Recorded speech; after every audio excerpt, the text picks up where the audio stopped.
আসসালামু আলাইকুম। আশা করি সবাই ভালো আছেন। আজকে ২ জন ভাইকে কবুতরের বাচ্চা দিলাম। এর পাশাপাশি তাদের কবুতরের ঘরগুলো ঘুরে আসলাম। আর কিভাবে এই বাচ্চাগুলো যত্ন করবে, কিভাবে রাখবে, তো সবকিছু তাদেরকে সুন্দরভাবে বুঝিয়ে দিলাম। অনেকে ছোট বাচ্চা এনে কবুতর পালন শুরু করেন, কিন্তু সঠিক পরিচর্যা না জানার ফলে অনেকের কবুতরের বাচ্চাগুলো মারা যায়। তো আজকের ভিডিওটা তাদের জন্য, যারা নতুন করে কবুতর পালন শুরু করবেন। এর আগের ভিডিওতে আপনারা দেখেছিলেন আমি কিছু কবুতরের বাচ্চা দীপ ভাইকে দিয়েছিলাম। তো এখানে দীপ ভাই এসছে, সাদা কালো শার্টটা যে ভাইটা পরে আছে তার নাম হচ্ছে দীপ। তবে আজকে এই লাল টি-শার্ট পরা ভাইটা একটু কবুতরের বাচ্চা বেশি করে নিবে আর দীপ ভাই একটু কম করে নেবে। আগের ভিডিও দেখে এক ভাই কমেন্ট করেছিল এত ছোট বাচ্চা নিলে বাচ্চার সমস্যা হবে, এই বাচ্চা ডিম দিতে অনেকটা সময় লাগবে। আর এই কমেন্টে রিপ্লাই দিয়েছিল আমার দীপ ভাই, যেহেতু দীপ ভাই বাচ্চাগুলো নিয়েছিল। ৩ দিনের ব্যবধানে কবুতরের বাচ্চাগুলো যদি আপনারা দেখেন, তাহলে আপনারা নিজেই বুঝতে পারবেন যে কবুতরের বাচ্চাগুলো ৩ দিনে কতটা বড় হয়েছে।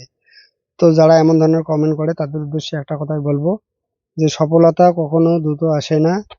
কবুতর পালন করতে হলে অবশ্যই ধৈর্য ধরতে হবে। যাদের ধৈর্য নাই তাদের দ্বারা কবুতর পালন করা সম্ভব নয়।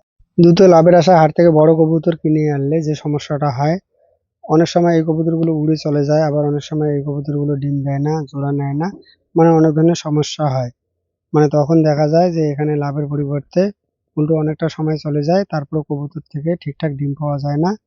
অনেকে আমাকে কমেন্ট করেন, মেসেঞ্জারে এসএমএস করেন, মূলত আমার কাছ থেকে জানতে চান তাদের কবুতর ঠিকঠাক ডিম দেয় না। তো তাদের সঙ্গে আমি যখন কথা বলি তখন বুঝতে পারি মূলত হাট থেকে তারা এই কবুতরগুলো কেনে। তো কেউ কখনো চাবে না তার ভালো কবুতর হাটে বিক্রি করতে।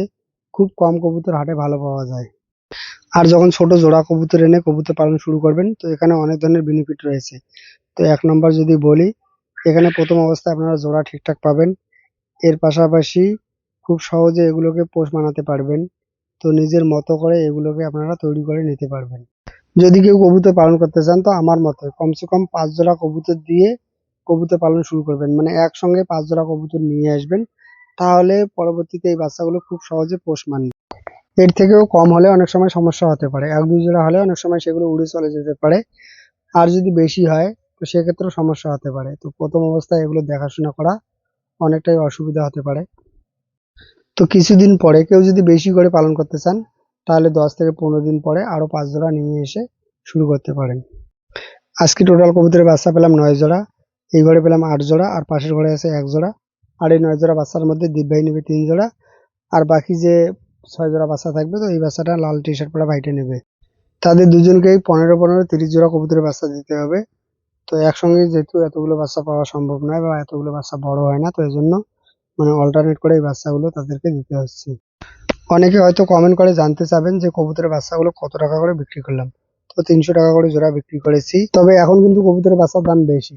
এই সময় কবুতরের বাচ্চা অ্যাভেলেবেল পাওয়া যায় না। আর আজকে আমি এই ভাইদের সঙ্গে তাদের বাড়িও চলে আসি। প্রথমে আসি দীপ ভাইয়ের বাড়িতে। তো এখানে এসে দেখলাম যে কিছু বাজিগার পাখি পালন করতেছে। এরপর চলে যাই কবুতরের বাচ্চাগুলো যেখানে আছে সেখানে। তো ঘরের ভেতরে ঢুকেই দেখলাম মাশাআল্লাহ কবুতরের বাচ্চাগুলো খুব সুন্দর হয়েছে, খুব চঞ্চল হয়েছে। যদি এই বাচ্চাগুলো দেখেন তাহলে আপনারা বুঝতে পারবেন ৩ দিনে বাচ্চাগুলো কতটা সুন্দর হয়েছে আর কতটা বড় হয়েছে। তবে কবুতরের বাচ্চা যেন রাতের বেলা ফ্লোরে না থাকে। যদি ফ্লোরে থাকে তো সেক্ষেত্রে ঠান্ডা লাগতে পারে, আর এই ঠান্ডা থেকে বাচ্চা পরবর্তীতে অসুস্থ হতে পারে।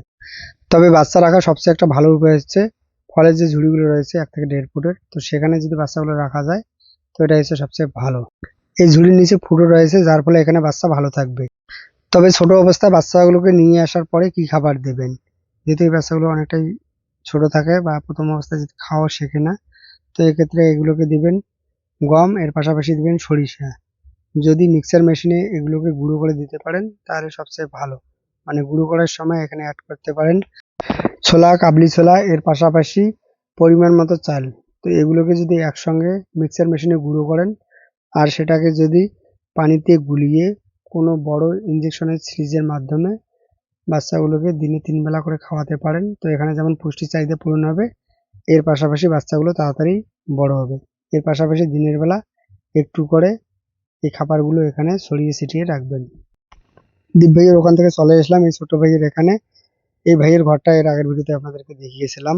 আর আজকে আমার সঙ্গে আমার মিজানুর ভাইজানও এসেছে। তো আজকের ভিডিওটা আপনাদের কেমন লাগছে একটু কমেন্ট করে জানাবেন। যদি ভালো লাগে একটা লাইক দিবেন। আসসালামু আলাইকুম।